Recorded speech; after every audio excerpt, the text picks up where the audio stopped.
Life often feels like a never-ending roller coaster of highs and lows. We have moments of pure joy, but we also face deep pain, heartache, and suffering.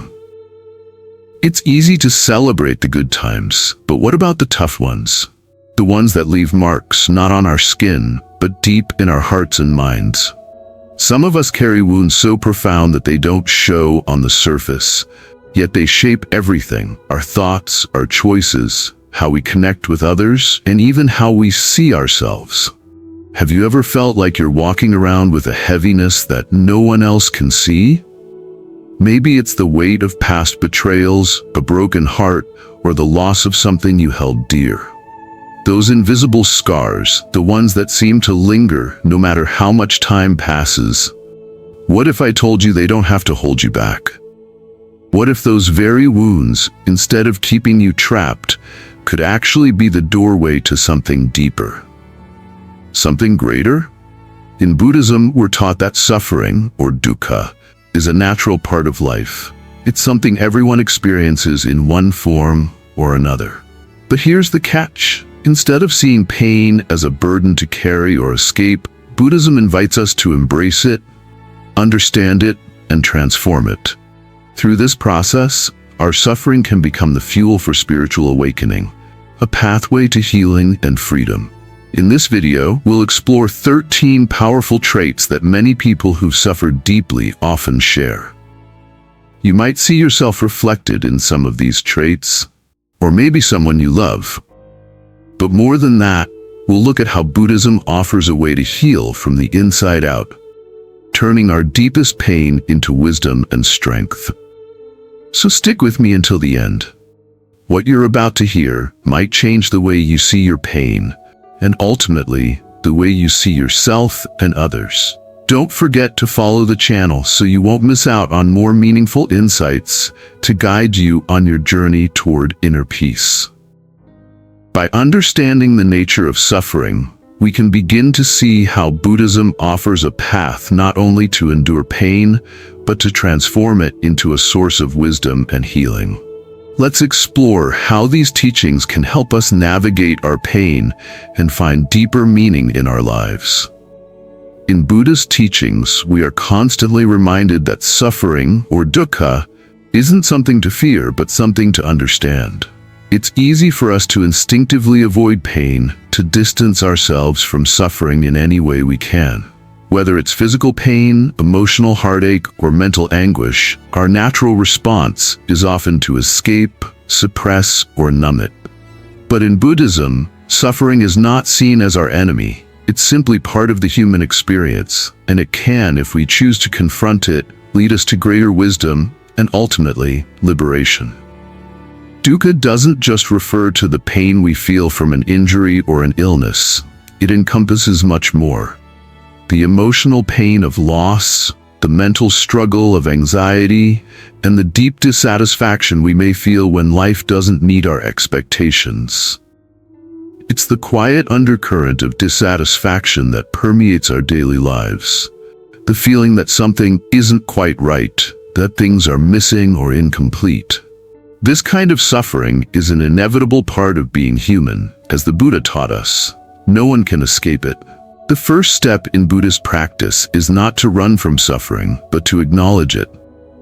We must begin by recognizing it as it is, present and real. This isn't about focusing on the pain or dwelling in it, but simply accepting its existence. By doing so, we give ourselves permission to feel it without judgment.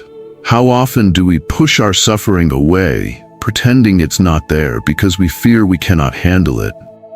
But when we take a moment to sit with it, to acknowledge it as part of our present reality, we start the healing process. Pain only gains power over us when we try to deny or repress it. Once we've acknowledged the pain, the next essential step is to understand its impermanent nature. Everything, including our pain, is temporary. Suffering, like everything else in life, rises and falls in waves. It can be overwhelming, but it doesn't last forever. Understanding that suffering is impermanent allows us to step back and observe it, rather than being completely consumed by it. We begin to see it not as an unshakable force, but as a passing moment. This realization brings us relief.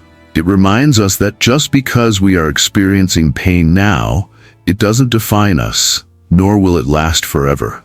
But Buddhism goes even further. We are not only encouraged to understand suffering, we are taught to release our attachment to it. So often, we become attached to our pain. We start to identify with it, believing it is a permanent part of who we are. We may think that the suffering gives us depth or that it shapes our identity in some way. We cling to it, even unconsciously, because letting go feels like we are losing something important about ourselves. But here's the truth. When we hold on to suffering, we keep it alive and it continues to weigh us down. Through mindfulness and meditation, we can learn how to let go of this attachment. Releasing our attachment to pain doesn't mean we ignore it or pretend it doesn't exist. Rather, it means accepting it without letting it control us. We can experience pain fully, yet not let it define who we are. As we let go of our attachment to it, we create space for healing. We stop holding on to the past, and in that freedom, we allow ourselves to move forward. The Buddha taught that the path to enlightenment involves understanding suffering and embracing it as part of our journey. By truly understanding suffering, we transform our relationship with it.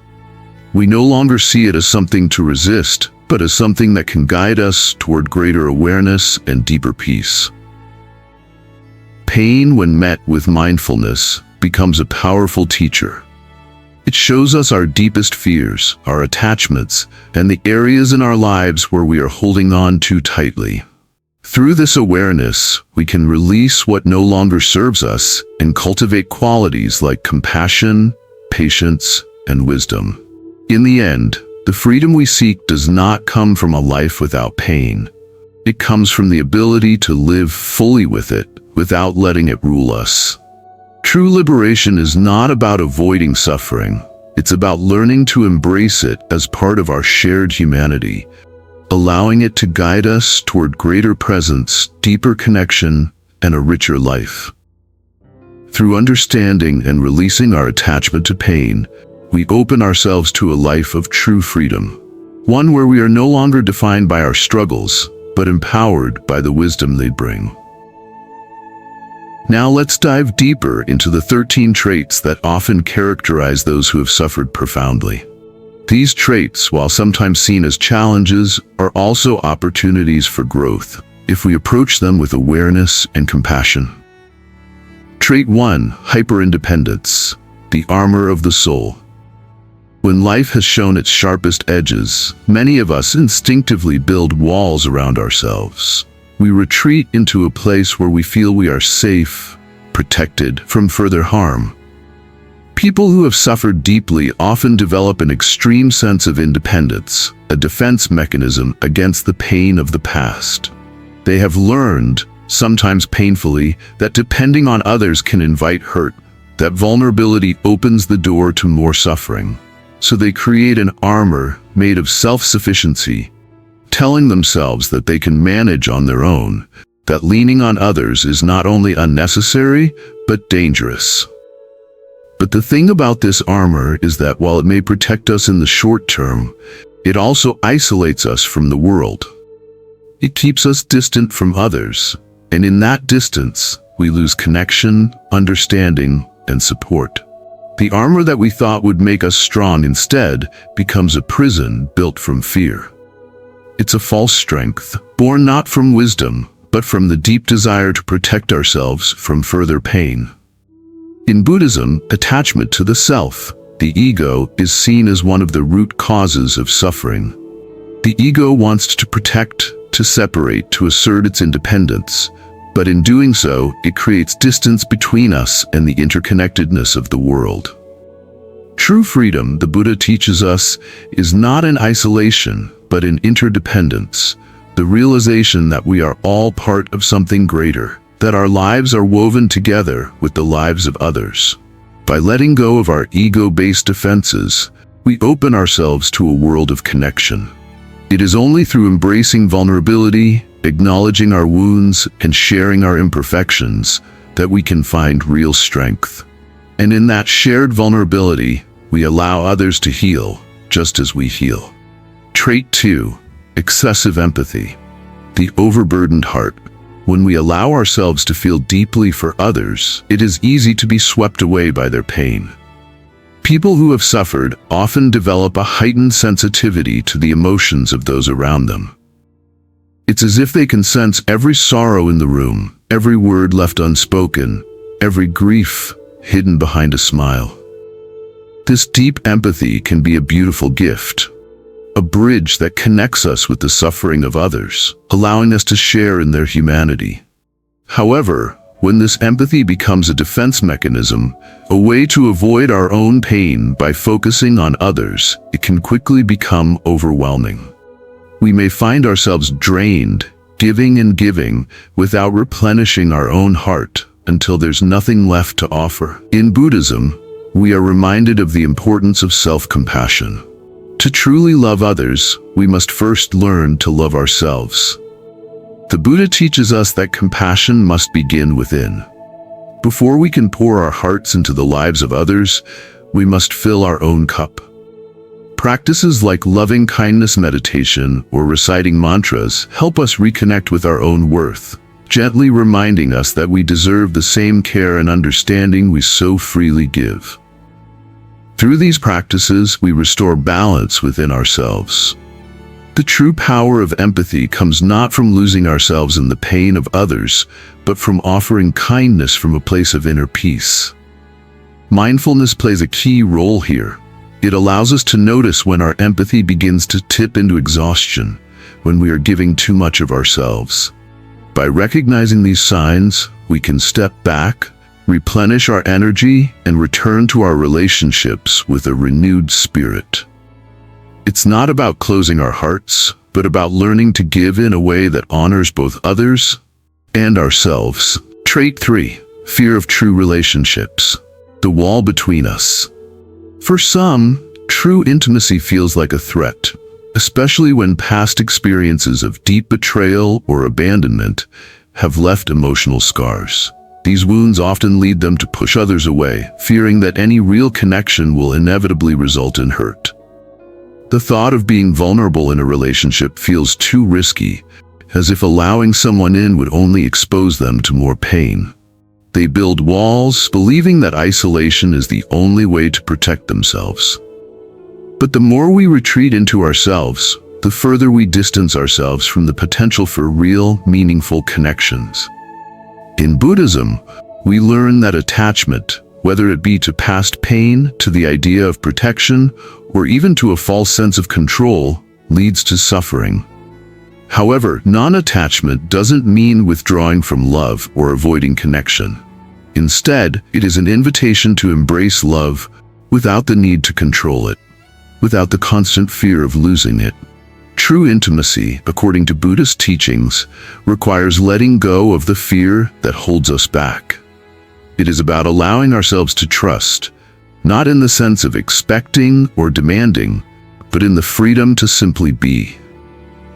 This kind of love isn't about possession or control, but about embracing each other as we are, with all of our vulnerabilities and imperfections.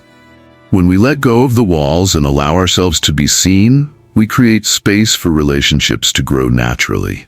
These connections are not based on expectations or conditions.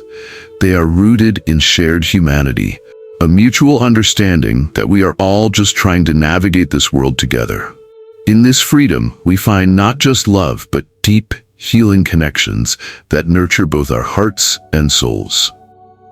Trait 4. The mask of strength. The hidden breakdown.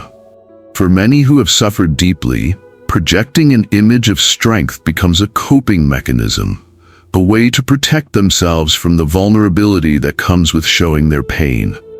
They wear the mask of stability, appearing unshakable to the outside world, always holding things together, never letting on that beneath the surface they are struggling. They carry heavy emotional burdens in silence, believing that if they show any cracks, it will invite judgment or disappointment. But inside, they often feel as though they are crumbling, exhausted by the constant effort to appear fine when, in reality, they are far from it. Buddhism teaches us that true strength doesn't lie in hiding our pain or pretending it doesn't exist. In fact, the very act of hiding our suffering can prevent us from healing. The Buddha invites us to acknowledge our pain, not as a weakness, but as a part of the human experience. Mindfulness, he tells us, is the key to embracing our suffering.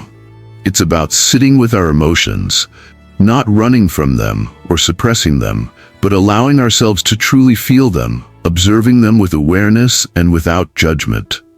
This process of mindfulness is not easy. It requires courage to face what we often want to avoid. But real strength, as Buddhism teaches, is not in denying our struggles, but in facing them openly. It's about accepting that we are human, that we have vulnerabilities, and that it's okay to not have everything together all the time. When we allow ourselves to be vulnerable and give ourselves permission to heal, we unlock a deeper kind of strength, the kind that comes from within, not from the facade we try to uphold. This strength doesn't come from hiding or pretending, but from embracing our authentic selves, complete with our scars and our capacity for growth. Trait 5. Sensory sensitivity. The body's warnings. For many who have endured trauma, the scars left behind often extend beyond the mind. The body, too, carries the weight of past wounds. Those who have suffered may become highly sensitive to their environment. Every loud noise feels like an assault, bright lights can be blinding, and crowded spaces can trigger feelings of anxiety or fatigue. It's as if the body is constantly on high alert, unable to relax, unable to fully connect with the present moment. The very things that others might find mundane can become overwhelming and exhausting. In Buddhism, we are taught that the body is not separate from the mind. Mindfulness of the body is a core practice, encouraging us to reconnect with our physical selves rather than avoid the discomforts that arise. When we feel tense or uneasy, the instinct might be to shut down or withdraw, to push away the discomfort. But Buddhism invites us to lean into these sensations, to acknowledge them as part of our experience. Instead of fearing them or letting them control us, we are encouraged to sit with them, to notice the tightness in our chest, the fluttering in our stomach, the racing of our heart, and to breathe through them with acceptance. By practicing mindfulness and becoming aware of our body's signals, we begin to heal the deep, unprocessed wounds that still live within us. Body scans and breathing exercises are tools that help us center ourselves in the present moment.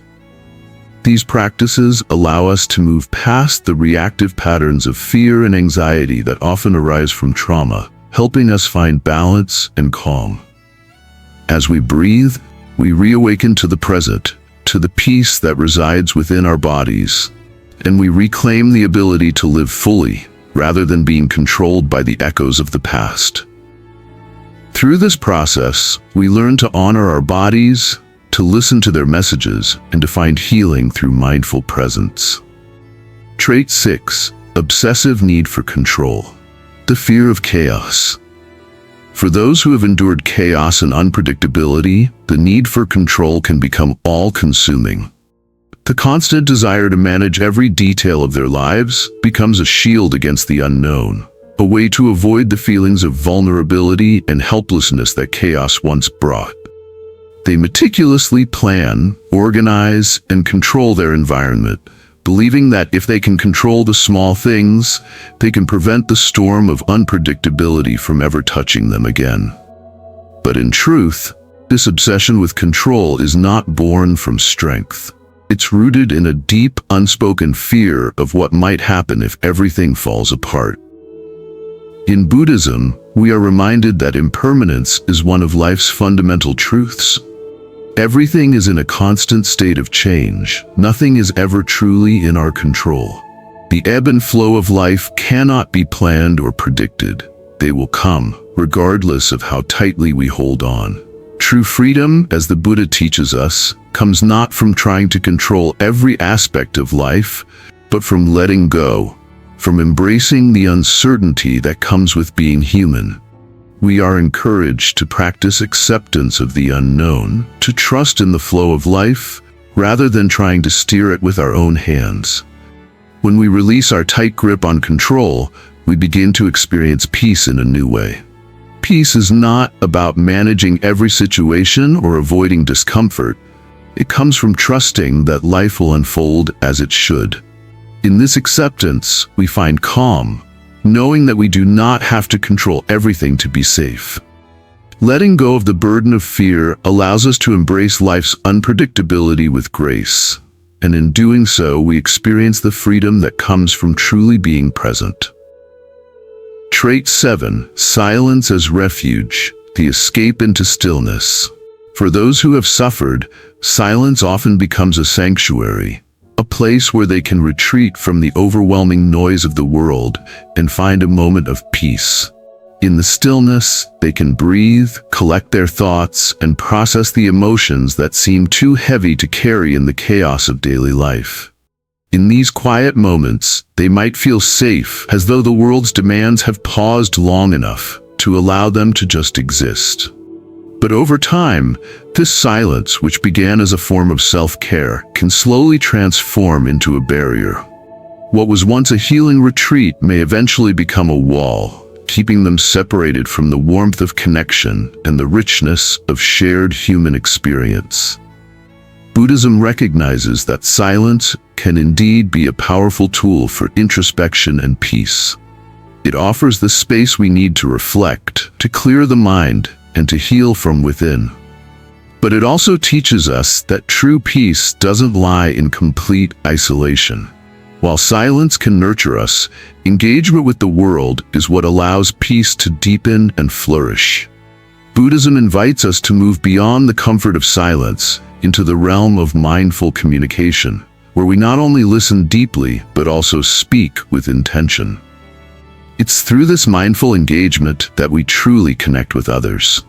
Silence is healing, but it is connection that nurtures our growth. We need each other, not only to share our joys, but also to walk through our struggles together. Silence, when balanced with meaningful interactions, becomes a space where we can be whole, not just as individuals, but as part of the world around us. Through these connections, we find the peace we seek, not by shutting the world out, but by learning to exist in it with awareness and compassion. Trait 8. Guarded hearts. The fear of being hurt again. When the heart has been hurt, it often builds walls around itself, protecting what remains of its tender core from the pain that it once endured. These walls seem necessary, a way to shield from further heartache, but they also create a distance between us and the world. While they protect us from the sharpness of past wounds, they also block the warmth of love that could help heal those very wounds. In the process of protecting ourselves from hurt, we may unknowingly deny ourselves the very thing that could mend us: connection, intimacy, and compassion. Buddhism teaches that love, in its truest form, is not something we need to guard ourselves against. It is a natural force, a healing energy that can bring light to our darkest corners. When we try to protect our hearts too fiercely, we are not only keeping out the possibility of pain, but also the possibility of joy, healing, and growth. Love is not about attachment or expectation. It is about embracing the beauty of connection without the fear of loss or disappointment. The practice of loving kindness, metta, offers a gentle way to begin softening those walls. It encourages us to gradually release the fear that holds us back from opening our hearts. Through loving kindness meditation, we are invited to wish happiness, peace, and well-being to ourselves and to others. This practice allows us to soften the heart, slowly letting go of the defensive armor we've created and opening ourselves to the possibility of love again, without the weight of expectations or conditions. When we can open our hearts to love again, we find that it is not a vulnerability to be feared, but a source of strength that helps us heal and grow, both individually and in connection with others. Trait 9. A sharpened sense of justice. The moral warrior. For those who have experienced deep suffering, a heightened sense of justice often emerges. It comes from an intimate understanding of what it feels like to be wronged, to be unheard or dismissed. This awareness sparks a desire to fight for what's right, to protect those who are vulnerable, and to correct the injustices that have caused harm. This sense of justice can be a powerful motivator, driving individuals to stand up, speak out, and make a difference. Yet without balance, it can easily turn into anger, bitterness, or rigidity. When we let the flames of injustice burn too brightly without compassion, we risk losing ourselves in the fight, becoming consumed by the very anger we seek to overcome. Buddhism offers a different perspective on justice. The Buddha teaches that compassionate action is the highest form of justice. True justice, as Buddhism sees it, is not rooted in anger or the desire for vengeance, but in the understanding of the suffering of others. It's about seeing the pain beneath the actions, recognizing that everyone, no matter their wrongdoings, has been shaped by their own suffering. Justice in this light becomes an act of love, not retribution. It is a call to fight for what is right, but with an open heart, ready to listen, to understand, and when necessary to forgive. By releasing our attachment to specific outcomes, whether it's punishment, retribution, or exacting some form of justice, we free ourselves from the chains of bitterness and resentment. We transform our fight for justice into something greater, a force for healing, for compassion, and for positive change. Through this process, we align ourselves with the true essence of justice, one that nurtures rather than destroys and brings about genuine transformation, not only in the world around us, but also in our own hearts. Trait 10. The ability to see the invisible in others. The gift of perception. People who have endured deep suffering often develop an acute sensitivity to the pain of others. They can see beyond the surface, noticing the subtle signs that something is wrong, the sadness veiled by a smile, the anxiety masked by calm words. It's as though they can feel the unspoken weight of someone else's burdens, even when those burdens are carefully hidden. This ability to perceive what others are going through is a rare gift, one that allows them to connect on a deep level and offer support where others might not even notice the need. However, this sensitivity can also be a heavy burden. It means carrying not only their own pain, but also the pain of those around them, often without realizing it. This gift, while powerful, can leave them feeling overwhelmed, as though their hearts are stretched too thin to contain it all. Buddhism teaches us about bodhicitta, the awakened heart that seeks to alleviate the suffering of others. This is the heart that sees beyond the external and recognizes the deep pain beneath. And it's this heart that drives us to act with compassion and kindness. However, Buddhism also emphasizes the importance of balance.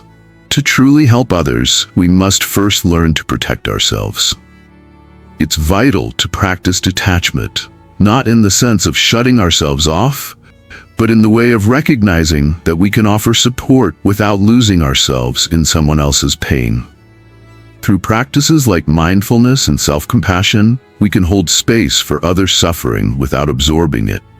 We can offer a listening ear, a kind word, or a gesture of support, but we must also remember to care for our own hearts. By learning to set healthy boundaries and protect our emotional well-being, we can continue to offer our gift of perception without becoming overwhelmed. In this way, we support others while preserving our own inner peace. Trait 11. The fear of being a burden. The quiet shame. For many who have suffered deeply, there is a quiet, persistent fear that lingers in the background, the fear of being a burden. This fear often emerges from a deep-rooted belief that their needs are too much for others, that their pain is something others should not have to carry. They may feel an overwhelming sense of guilt whenever they need help, or when they take up space in a world that sometimes feels demanding and fast-paced. This fear can make them withdraw, quietly suffering in silence, not wanting to impose on anyone, even if they are drowning in their own struggles. Buddhism teaches us that all beings are deserving of love and care, not because we have earned it or because we are perfect, but simply because we exist. The notion that we must be worthy or perfect to receive love is an illusion that only deepens our sense of isolation. We are inherently worthy of support and kindness, just as much as anyone else. The feeling that we are a burden often arises from a misunderstanding of this truth.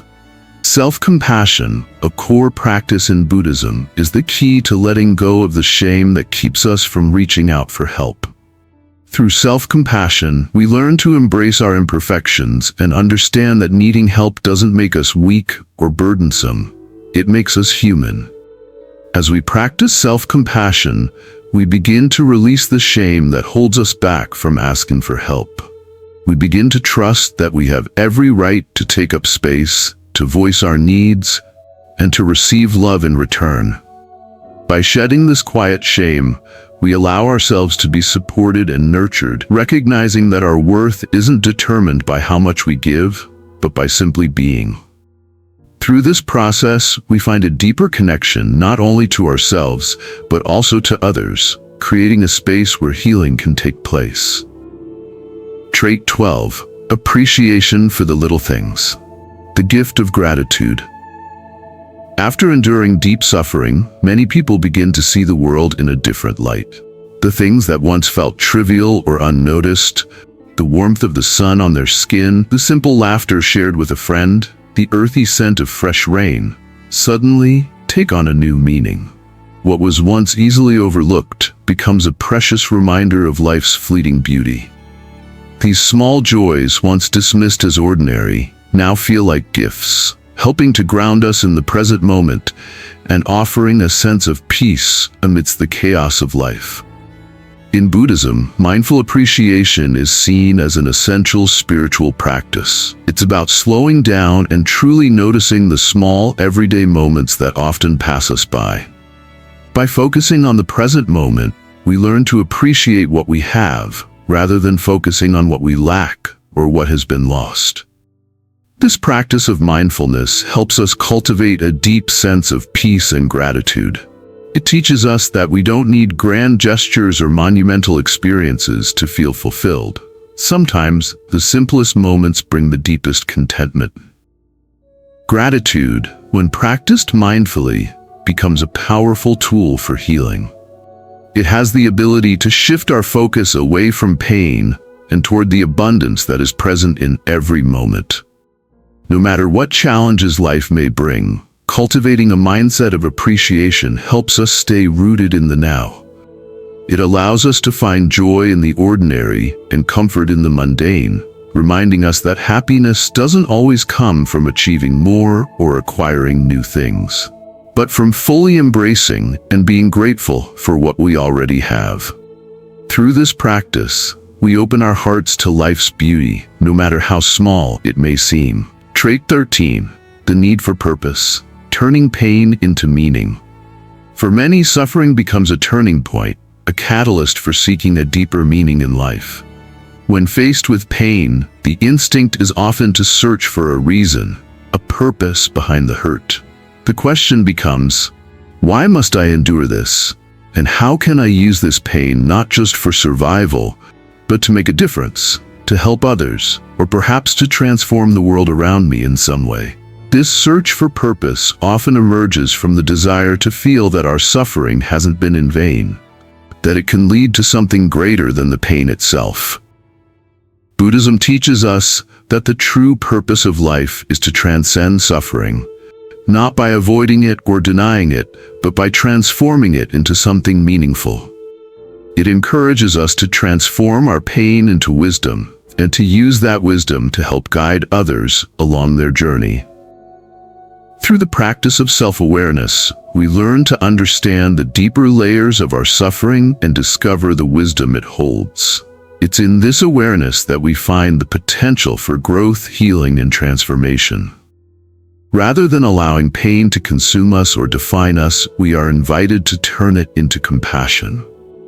When we do, our suffering becomes a bridge, connecting us to the suffering of others.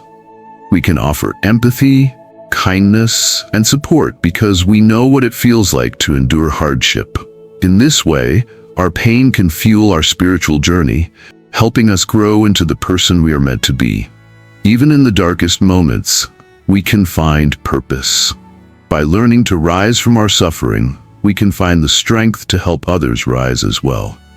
Through this transformation, we find not just meaning in our pain, but the power to create something beautiful and healing from it. Suffering is an inevitable part of life, something none of us can escape.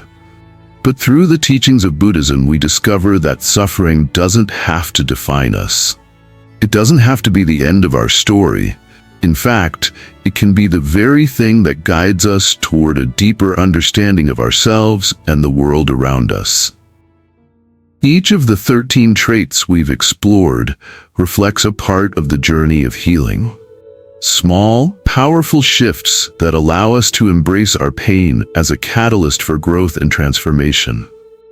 By understanding our experiences through the lens of Buddhism, we can start to turn our pain into something beautiful, something that serves us rather than holds us back. We no longer have to see ourselves as victims of our past. Instead, we can rise from the ashes of our suffering and become the wise, compassionate beings we were always meant to be. The key is in transcendence, recognizing that we are not defined by our pain, but by the way we choose to grow from it. It is in this process that true freedom lies. Freedom to love ourselves, to connect deeply with others, and to live a life rooted in peace and mindfulness. Remember, you are not your pain.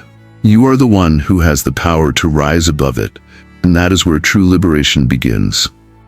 If this video resonated with you, I invite you to subscribe to Mindful Glow for more content that explores healing, mindfulness, and Buddhist philosophy.